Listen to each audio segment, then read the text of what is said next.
Hello hi గాయస్నర్కి ఈరోజు మా వాళ్ళ ఇంట్లోనైతే మిర్రర్ గ్లాస్ చేంజ్ చేపిస్తున్నా.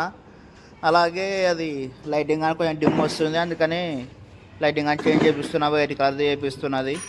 ఈ కబోర్డ్ కానీ డోర్ అయితే లూజ్ అయిపోయింది, అందుకని ఈ డోర్ కానీ చేంజ్ చేపిస్తున్నా. ఇక్కడ వీల్స్ ఉంటాయి కదా, వీల్స్ ఊడిపోయినాయి అనమాట, లూజ్ అయ్యి. అవి చేంజ్ చేయాలన్నారు.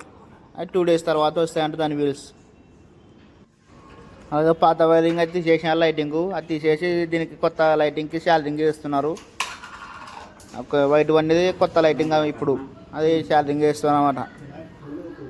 ఇలా పనిచేసే వాళ్ళు అయితే బీహార్ నుండి వచ్చింది చూడు పనికి. ఇక్కడ వచ్చి ఒక కంపెనీలో పనిచేస్తున్నారు.